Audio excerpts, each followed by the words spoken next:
Mais en fait, on veut passer à un autre sujet différent qui affecte plus les Pakistan. J'ai pas vraiment suivi ça à 100%. Fait que je vais te laisser peut-être en parler plus des détails. Puis ça fait déjà quand même en bout. C'est certain que le Pakistan est encore, il y a encore des effets de ça, des inondations qu'il y a eu. Mais ça fait déjà quand même un bout que ça a commencé. Je pense que c'est déjà 3 semaines. En fait, au Pakistan, il y a eu vraiment des grandes inondations qui ont vraiment genre, enlevé la vie à des personnes, détruit beaucoup de biens, des biens, des édifices et tout. Ouais. Fait que les gens, d'après les minimums que j'ai lus, ça peut être relié au changement climatique. Ouais. Ben, c'est sûr que c'est relié au changement climatique. C'est plus l'ampleur des dégâts qui était impressionnant.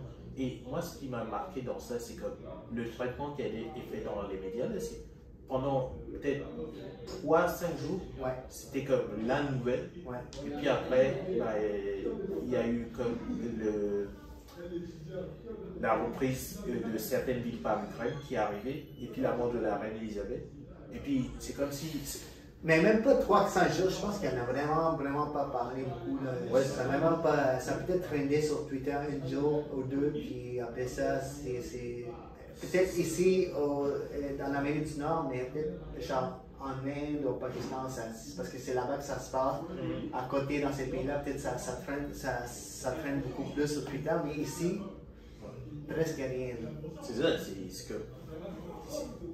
On est juste passé à travers comme si ça n'existait plus, mais ça, comme tu dis, ça fait encore beaucoup de dégâts. Je ne sais pas si c'est aussi gros, mais l'événement auquel je pense quand je compare ça, c'est le tsunami en Haïti. Ouais, ça c'est un autre type de catastrophe naturelle. Mais, ouais, mais en termes de dégâts. Mais les tremblements, tu dis, hein? Ouais. Mais les tremblements d'Haïti, ça fait plus de nouvelles. Oui, ça a vraiment passé. On s'en rappelle, c'est quoi en 2010, je pense? On s'en rappelle jusqu'à maintenant. Ça passait vraiment plus aux nouvelles qu'est-ce qui se passe au Pakistan.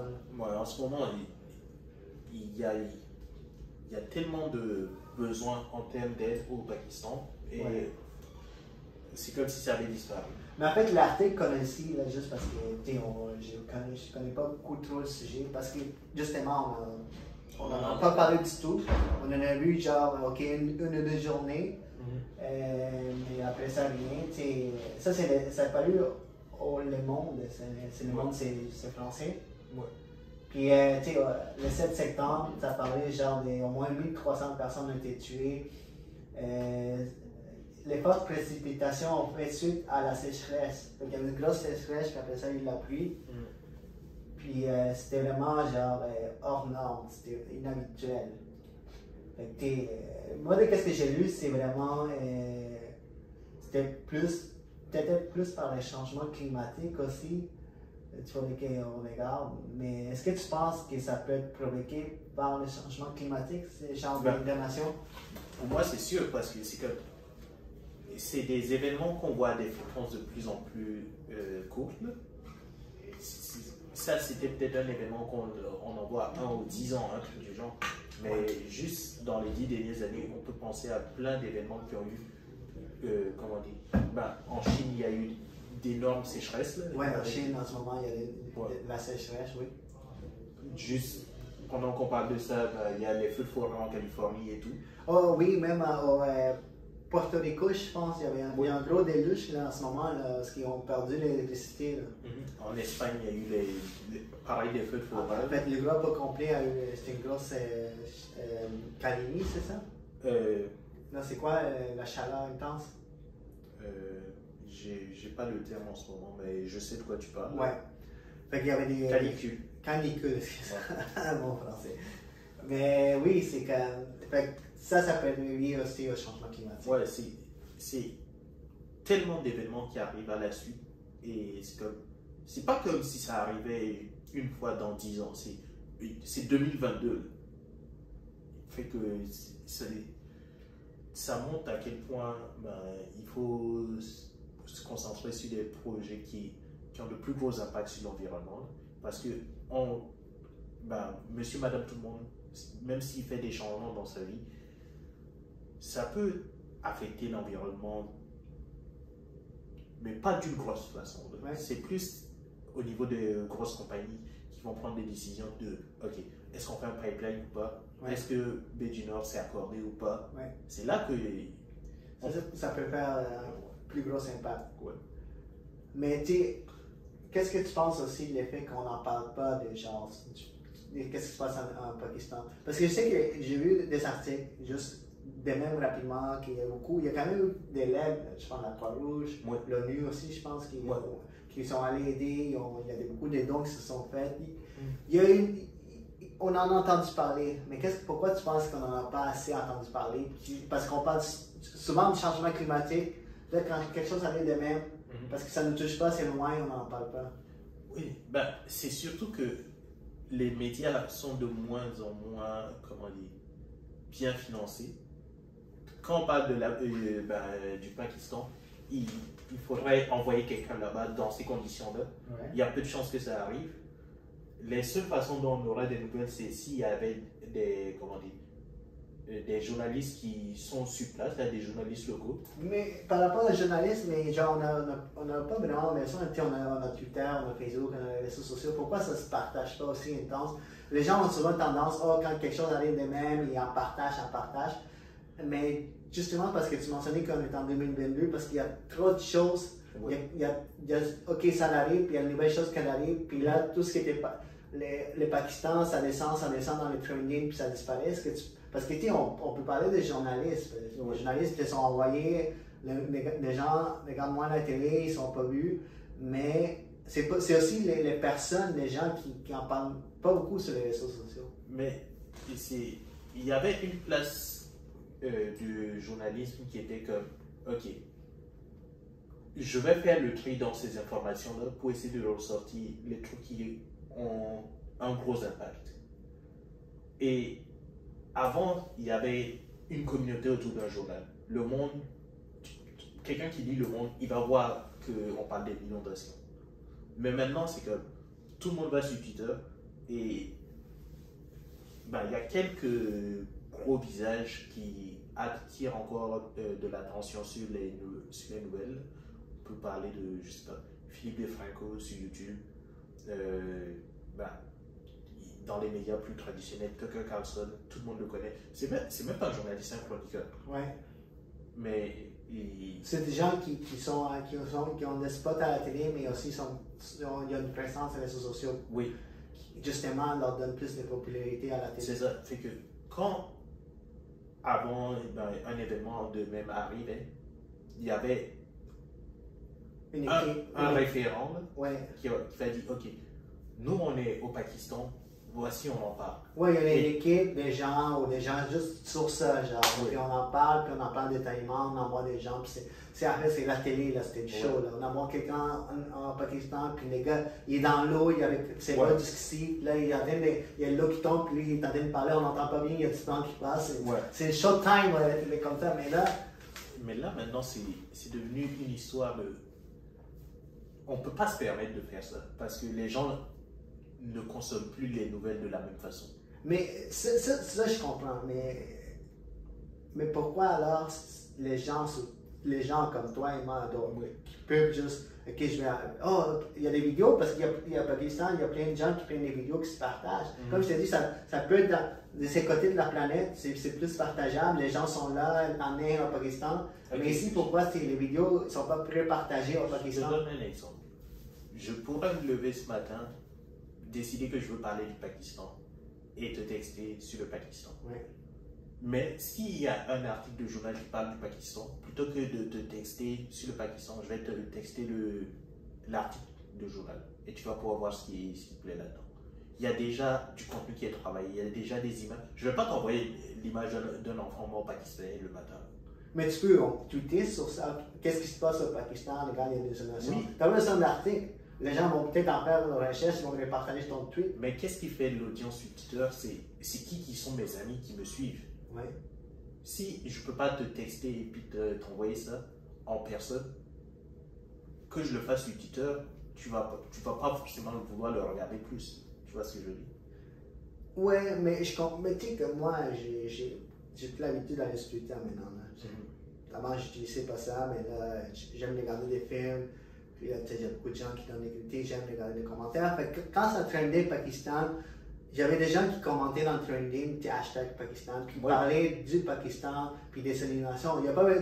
Ils ne partageaient pas d'articles, pas de vidéos, ils faisaient juste parce que ils en parlent, puis là, hashtag, puis là, plus de gens en parlent, ça monte. Je suis d'accord. Mais il n'y avait pas besoin d'articles. Des fois, il y avait des vidéos, parce qu'il y a plein de vidéos de gens qui prennent avec leur sel, ils les partageaient, puis là, ils écrivaient avec un texte. Tu n'as pas vraiment besoin de. Peut-être c'est plus crédible, on va dire, si tu partages l'article du Le Monde. Pas forcément l'article du Monde. Ça prend des événements qui sont traités d'une certaine façon pour que les gens veulent les partager. On peut parler de, je sais pas, du. Ok. 9/11.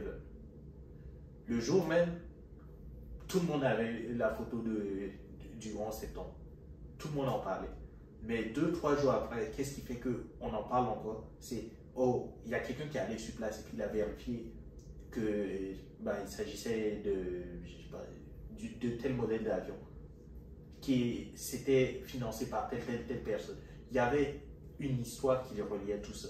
Si je prends juste une photo d'un enfant pakistanais aujourd'hui et que je t'envoie ça, ah, tu sais qu'il y a eu des inondations, mais demain, je ne peux pas te renvoyer le même message. Tu vois ce que je veux dire? Je comprends. Au moins qu'il y a d'autres choses qui sont passées, qui vont donner plus d'ampleur. Oui. Et le seul moyen de savoir qu'il y a quelque chose qui s'est passé, ça prend un journaliste, quelqu'un qui est sur place, pas forcément un journaliste officiel, mais quelqu'un qui prend le temps de documenter cette information-là et de la mettre sur la plateforme. Un peu de la même façon que, je sais pas, admettons, qu'est-ce qui rend les interviews de Joe Rogan aussi populaires? C'est pas tant la grosse interview, c'est que tout le monde peut prendre un clip de cette interview-là et puis l'envoyer à quelqu'un d'autre. Sur le Pakistan... Mais tu peux... Je comprends que tu veux dire qu'on envoie quelqu'un, un journaliste qui va créer du contenu pour la télé, et après ça se partage sur les réseaux sociaux. Même pas forcément pour la télé, juste... Ah, tu parles d'un journaliste qui est juste une chaîne YouTube.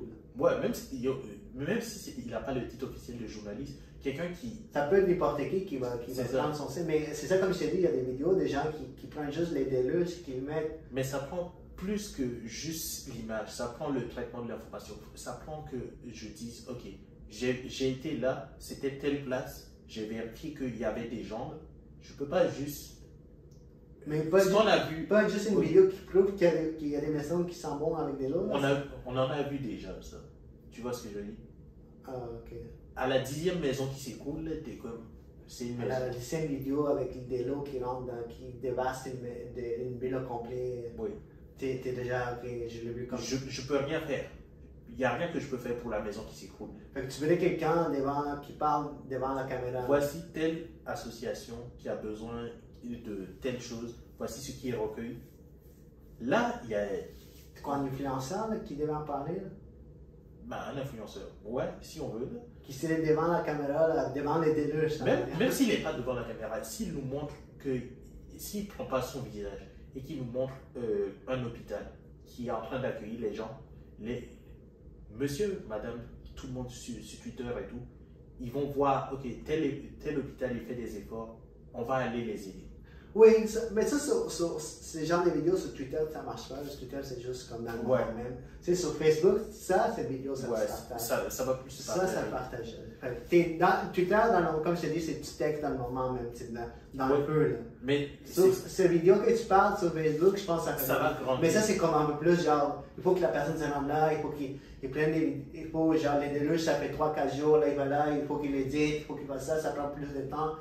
Mais même dans l'instant X, là, ok, admettons un journaliste qui est, je sais pas, comment ça s'appelle, Al Jazeera, parce qu'ils sont dans le coin là, qui est sur place, il dit, ok, je suis présentement dans la capitale, les enfants n'ont pas à manger parce qu'on est bloqué par l'eau, un truc du genre. Ok, les gens qui suivent ce journaliste d'abord se disent, yo, il faut qu'on fasse quelque chose. Plutôt que ce soit compte random X sur Twitter, que tu ne sais pas s'il est vérifié, tu ne sais pas si l'information qu'il raconte, c'est pour son profit à lui ou pour aider le C'est Pakistan. la vidéo qu'ils partagent, c'est la vidéo de C'est ça. Il y a trop 2022 au Pakistan et pas de 2010 quelque part. en Haïti, des trucs. Ouais, ok, je comprends. Oui, c'est ça. Comme tu peux s'appeler quelqu'un d'un random qui peut partager n'importe quoi, puis si c'est une source plus vérifiable, c'est mieux. Mais on dit que la source, ce genre de source est plus niche. Parce que c'est des gens qui suivent les journalistes, c'est pas des gens qui en général. Parce que les gens en général vont juste partager tout ce qui est viral, pop-up. Ouais. Ils ne vont pas aller voir, ok, je vais aller voir les journalistes de Le Monde ou Al Jazeera. Écoutez, ça, c'est des gens plus niches. Puis si le contenu qu'il a fait est vraiment bon, puis ça se partage, il y a un impact, ça va se rendre à être viral. Mais des fois, ça ces gens n'ont tellement plus de financement que ça n'arrive plus. Ouais. C'est comme, je veux bien être journaliste et puis prendre des vidéos et puis essayer de faire des tweets récents sur l'actualité et tout, mais s'il ne mange pas, il va se trouver un autre travail. Sûrement. Mais écoutez, sûrement qu'il y a encore, il y a beaucoup encore. Même ça fait déjà peut-être 3-4 semaines que ça s'est passé. Il y a encore beaucoup de conséquences, puis des conséquences qui vont vraiment être pour longtemps au Pakistan. Fait que si jamais vous regardez la vidéo, puis vous faites vos recherches, puis vous trouvez genre un endroit, un organisme qui fait des dons au Pakistan, puis tout, ou vous voyez des vidéos comme Kevin, des gens qui sont vraiment là-dedans, qui partagent des vidéos du Pakistan, faites-les partager ou faites en don. C'est un des rêves que j'ai. Ou en parler aussi. Ouais. Un des rêves que j'ai, ce serait de trouver un journaliste pour chaque pays auquel je me dis, ok, lui, quand il se passe quelque chose dans son pays, il va en parler. Et d'avoir cette liste-là. Mais peut-être qu'il en parle dans son pays, mais ça ne s'arrive pas on ne le connaît pas, c'est ça. Peut-être que, comme je t'ai dit, peut-être qu'au Pakistan, ils en parlent tous les jours. Oui, au Pakistan, obligés, ils en parlent. À côté, au Bangladesh, quand même, puis dans d'autres pays à côté là, qui en parlent tout le temps. Là. Oui. Mais ici, c'est. Ça ne se rend pas ici. Ça ne se rend pas ici. Même si ton journaliste il est full connu dans cette région-là, il va pas, la langue, tout, c'est différent. Non. Il ne va pas se rendre jusqu'au Québec, au Canada, aux États-Unis. Ça peut se rendre. La plupart des nouvelles sont données en anglais. Ouais. Ou traduites en anglais. Ouais. Mais d'avoir quelqu'un qui va bâtir une communauté en se disant, faut pas que juste que ça reste chez nous, là. De la même façon que aux États-Unis, Philippe de Franco, il a grossi et puis maintenant il y a des gens en Chine ou en Corée qui regardent son show. Ou en France, il y a Hugo Décrypte qui fait des vidéos et tout, qui se rendent aux États-Unis et tout.